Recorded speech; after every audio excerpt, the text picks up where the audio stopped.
What's up, guys? Just wanted to share a little bit of my techniques that I use down on the Harris chain. In the first stop of the MLF Toyota Series Southern Division, I placed 15th in the tournament.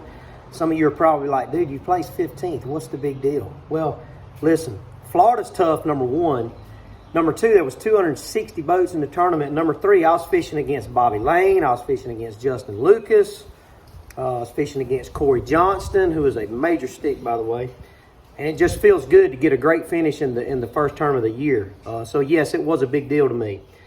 But anyway, I wanted to kind of share the two techniques that I used that worked really well for me on day 2 and day 3 of the tournament.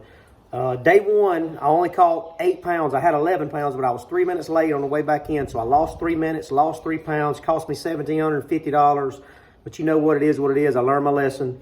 Day 2, I came back in with a 24-pound bag. And I kind of ventured out a little bit deeper. Day 1, I was fishing up shallow on the sand, catching fish that were on the bed, moving into spawn.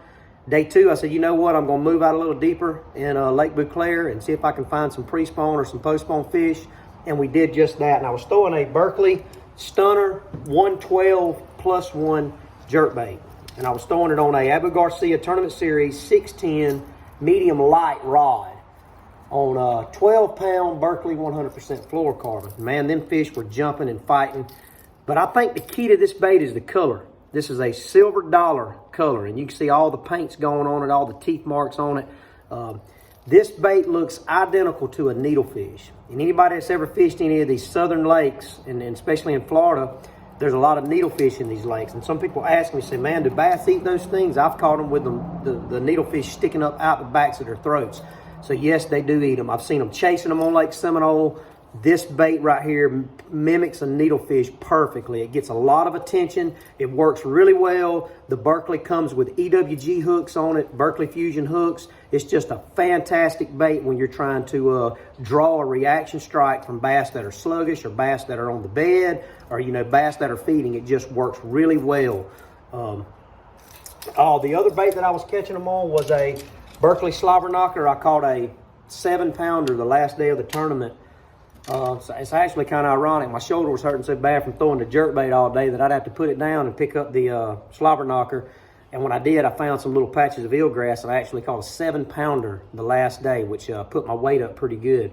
But the Berkeley slobber knocker's got a unique design. It's kind of got a little rod that goes through the eye of the hook, so the bait slides back and forth, and it just makes a good vibration going through the water. Right when it hits the water, the blade's spinning. This color is awesome. This color is called herring, and it's got some green pumpkin in it. It's shad color, but it's got some green pumpkin in it. And I want to show you a neat little trick that I do with a bait that I use as a trailer. This is a Berkeley Power Bait Rocket Crawl.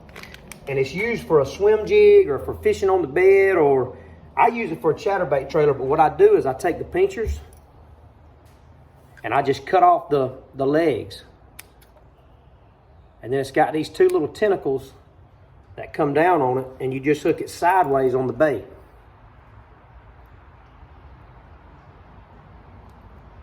And man, when you do that, that little thing right there is awesome coming through the water, coming through the grass on the back of a chatterbait. And I always take my little spray, put me a little bit, I just sprayed my phone.